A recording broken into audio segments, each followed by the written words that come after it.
Hari itu 30 Oktober 1969, dua orang anak bersepeda melewati kawasan rawa dan menemukan seorang laki-laki telah tewas tergeletak di bawah menara. Laki-laki tersebut bernama Kes.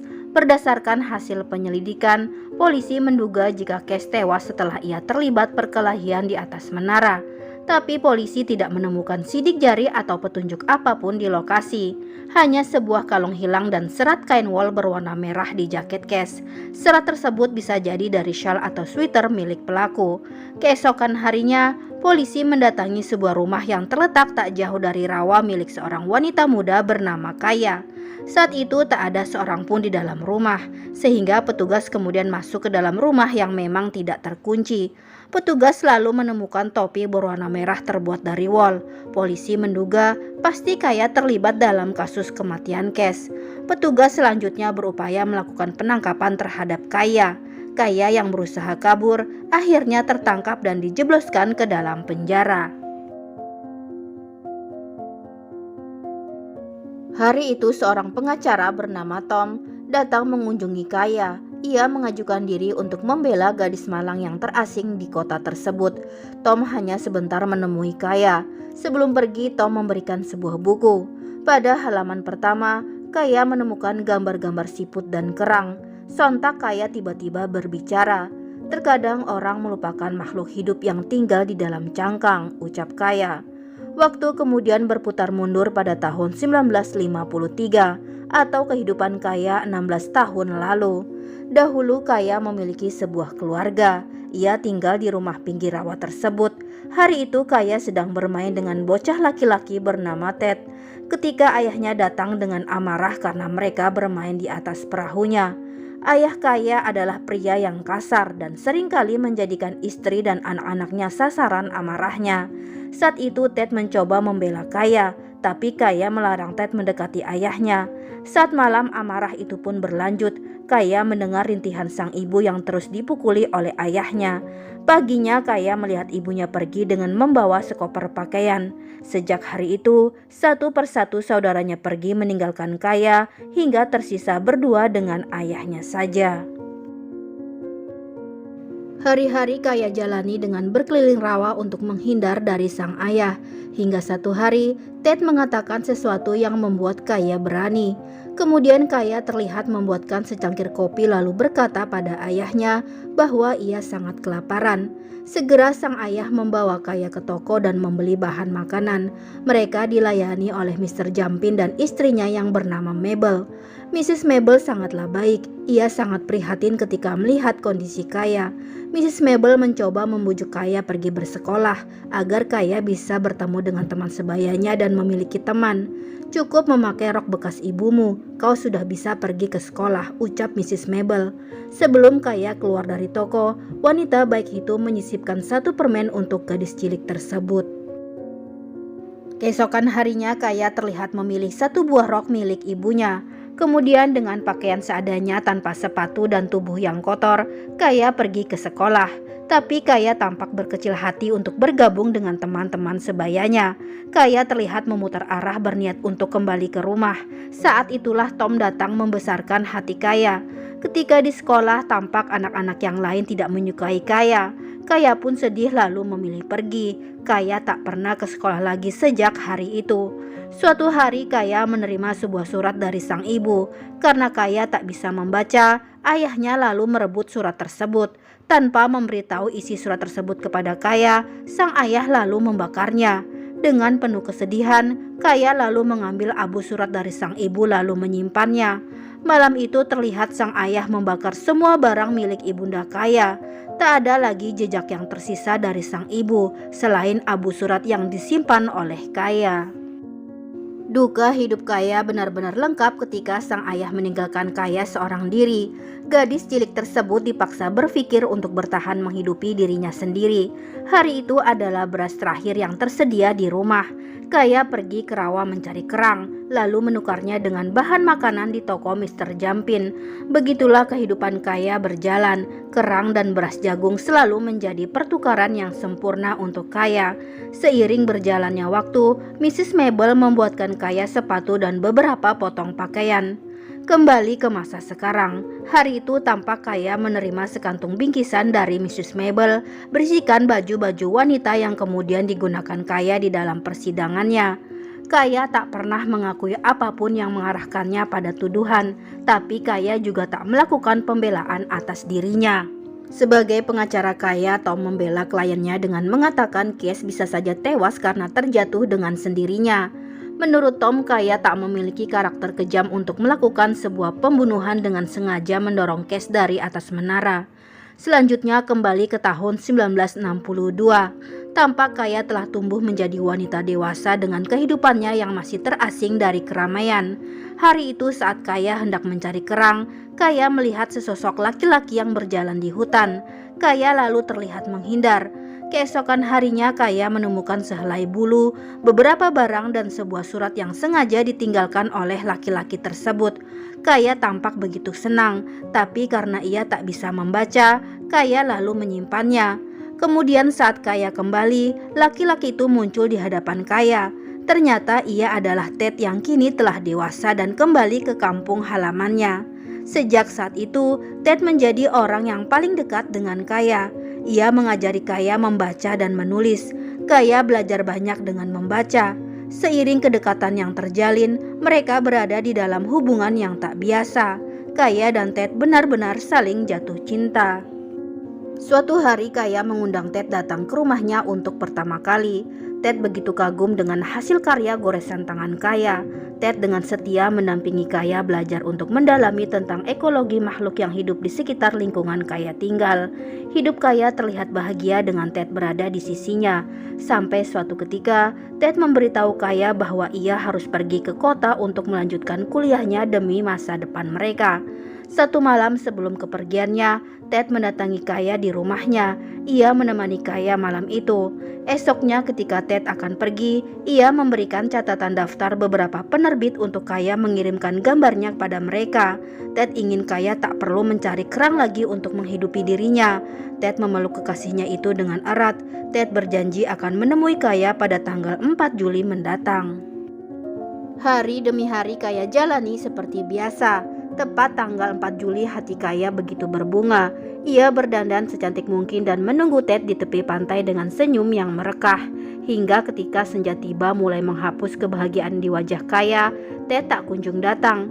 Malam masih dilalui Kaya dengan harapan bersama kembang api yang menyala dari kejauhan. Namun hingga pagi tiba, harapan itu benar-benar sirna. Kaya hanya bisa menangis menghadapi kenyataan bahwa Ted telah meninggalkannya, seperti hidup yang selama ini tak pernah berpihak kepada Kaya. Kembali ke ruang sidang, saat itu Tom memaparkan bahwa tak adanya bukti bukan berarti terdakwa menghilangkan barang bukti, tapi bisa juga menandakan bahwa memang tak ada pelaku dan tak ada tindak kekerasan. Semua yang terjadi hanyalah sebuah kecelakaan murni.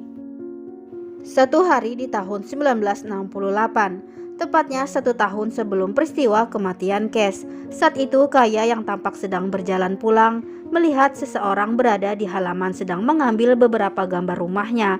Kaya yang ketakutan lalu menemui Mr. Jampin dan istrinya. Menurut Jampin itu adalah pihak pengembang yang akan mendirikan hotel di sekitar rawa dan mungkin mereka akan menawar rumah Kaya dengan harga yang sangat tinggi jika Kaya memiliki beberapa surat kepemilikan atas rumahnya.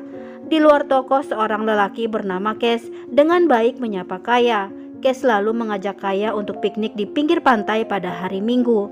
Kaya tampak menerima tawaran tersebut. Selanjutnya Kaya terlihat mendatangi kantor pertanahan untuk mengurus surat kepemilikan rumah. Properti itu dinyatakan memang benar milik keluarga Kaya, tapi Kaya diharuskan membayar pajak $800 demi menguatkan hak kepemilikannya. Jumlah yang sangat besar bagi Kaya, sedangkan ia hanya bertahan hidup dari kerang rawa yang cuma cukup ditukar dengan bahan makanan saja. Kaya lalu teringat daftar penerbit yang diberikan Ted 6 tahun lalu. Kaya mulai mengirim sampel gambarnya pada beberapa penerbit. Hari Minggu tampak Kaya yang pergi bersama Case. Pemuda tersebut cukup kagum dengan Kaya yang memiliki pengetahuan sangat luas tentang alam dan ekosistemnya.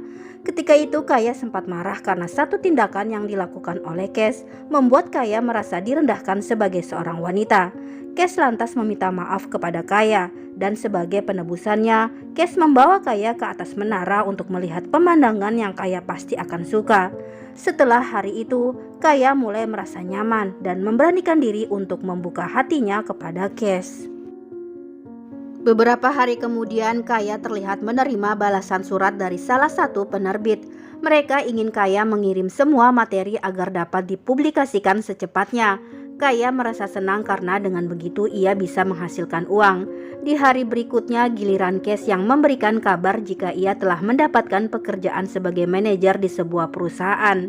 Malamnya tampak Kaya dan Kes merayakan apa yang baru saja mereka raih.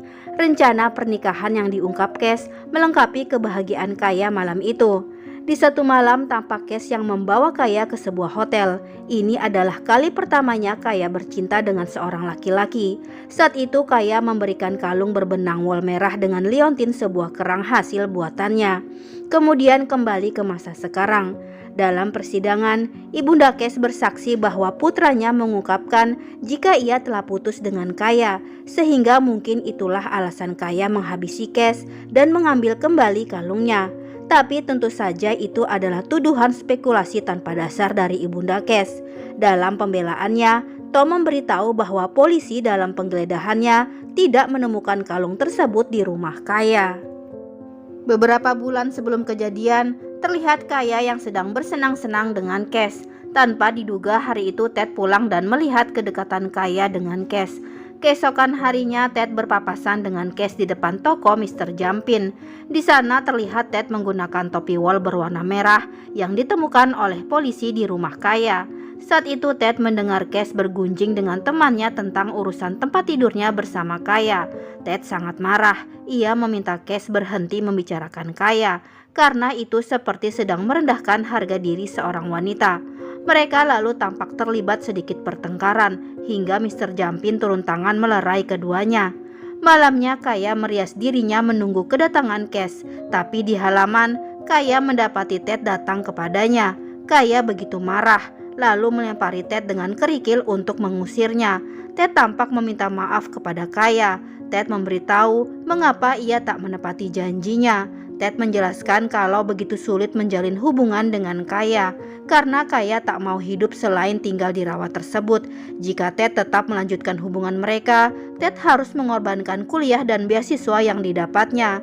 Tapi pada akhirnya Ted tetap saja tidak dapat melupakan Kaya. Namun tampak Kaya yang belum bisa memaafkan luka yang pernah ditinggalkan Ted kepadanya. Satu hari Kaya tampak baru keluar dari toko saat ia tak sengaja bertemu dengan Kes.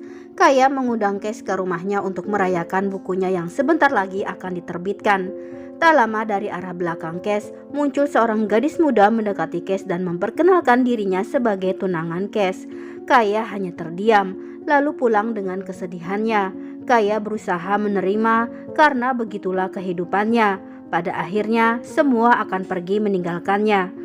Selanjutnya di hari yang lain, Kaya begitu senang mendapatkan kiriman buku karyanya yang telah diluncurkan oleh penerbit. Penerbit mengundang Kaya untuk ke kota Granville. Dari buku itu, Kaya akhirnya bisa membayar pajak dan memastikan kepemilikan atas rumahnya. Dan dengan uangnya, Kaya bisa membeli beberapa perabotan dan memperbaiki rumahnya. Suatu hari Jody, saudara laki-laki Kaya yang telah lama pergi, datang untuk menjenguk Kaya setelah ia melihat buku milik adik perempuannya itu. Jody menceritakan bahwa ibu mereka telah meninggal. Jody berhasil menemukan bibi mereka yang selama ini merawat sang ibu. Di hari berikutnya terlihat Kes yang datang mengejutkan Kaya saat sedang mengamati hewan di pinggir pantai. Saat itu Kaya tampak tak ingin berhubungan lagi dengan Kes. Kaya meminta Kes untuk menjauhinya. Tanpa diduga, Kes bersikap kasar. Ia memukuli Kaya dan berniat melecehkannya secara paksa. Tapi Kaya melawan, memukulnya dengan batu. Dan keributan itu dilihat oleh seorang nelayan yang akhirnya membawa kesaksiannya di persidangan. Ia membenarkan jika Kayalah yang terlibat pertengkaran dengan Kes di pantai itu. Setelah kejadian tersebut, Kaya merasa tak aman berada di rumah. Ia pergi dan bermalam di atas rawa dengan perahunya. Keesokan paginya, Kaya melihat Kes tengah mencarinya. Ketika kembali ke rumah, Kaya mendapati keadaan rumahnya telah berantakan. Saat malam, Kaya terlihat bersembunyi saat mendengar suara perahu mendekati rumahnya. Ternyata itu adalah Ted. Saat melihat lebam di wajah Kaya, Ted segera mengetahui bahwa itu akibat perbuatan Cash. Ted meminta agar Kaya segera pergi ke Granville untuk bertemu dengan penerbitnya sekaligus menghindari Cash. Ketika itu Ted yang melihat Kaya kedinginan lalu memberikan topi wol merahnya.